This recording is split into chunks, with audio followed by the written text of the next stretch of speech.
Hi, I'm Pastor Tay, and today I want to talk to you about a real curse that is cast upon the relationship between a man and a woman.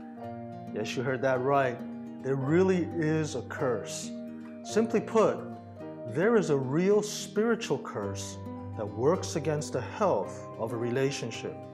And this curse will be evident when a man and a woman decides to have a serious relationship. Now, it may not be evident during the dating period because the honest truth is that it's a little bit artificial as both sides work overtime to put their best foot forward and behave themselves. But as the relationship settles and becomes more serious and even leads to marriage, the curse will become very clear. Now, this curse might not be what you're thinking. It's not just a personality conflict or gender conflict or Murphy's Law. Even though those things can happen, this curse is real because God is the one who issued it. Yes, God actually decreed that all serious guy-girl relationships will have some serious conflict. Now, to understand this curse, you have to go back to the original garden when Adam and the woman, she wasn't given the name yet until after the curse. But in that section where the curses are mentioned and when they sinned against God, well, God in His holy judgment responded by declaring a long list of curses to fall upon mankind and the world. And in Genesis 3:16, God declared that a relationship tension would arise when He said, "Your desire will be for your husband, and he will rule over you." Now, some think this declaration is kind of a good thing.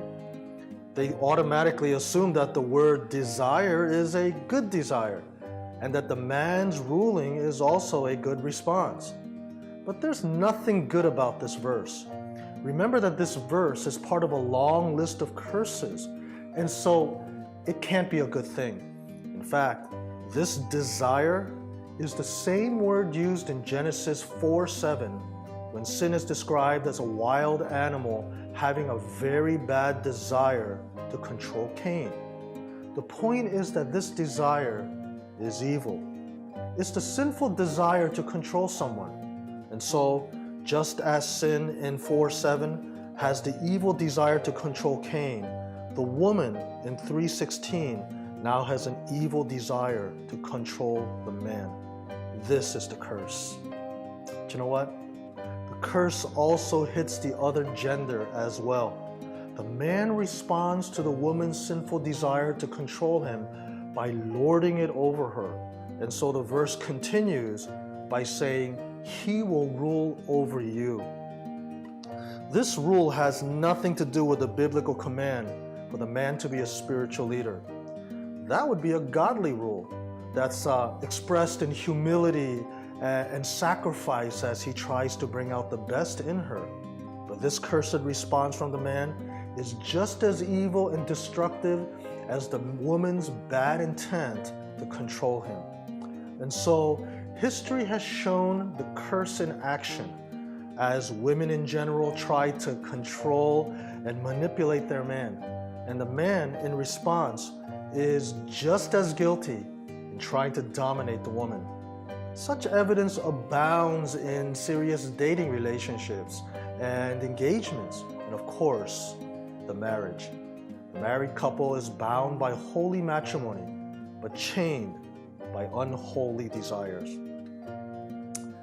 Listen, if you're meeting in a group right now, you can pause to share examples of gender conflict, relationship breakdowns, and the sinful patterns of female control and male domination.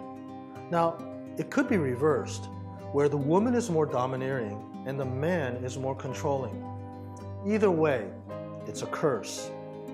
Share your experiences in dating, engagement, and marriage.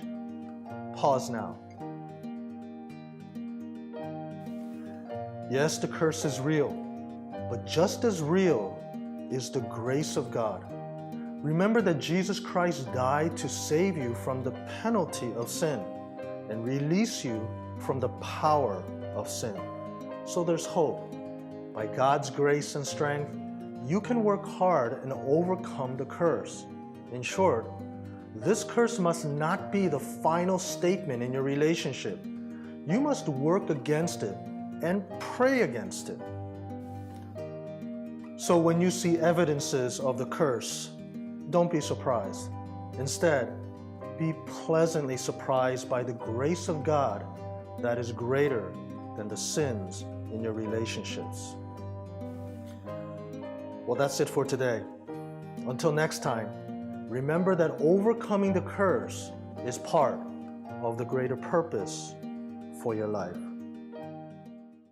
Thanks for joining us for a devotional drink today. If you love almond lattes, click here to subscribe so you know when the next one is ready to enjoy. Visit our website for resources for every chapter of your life. And if you're thirsty for more, click here. See you next time. May God bless your day.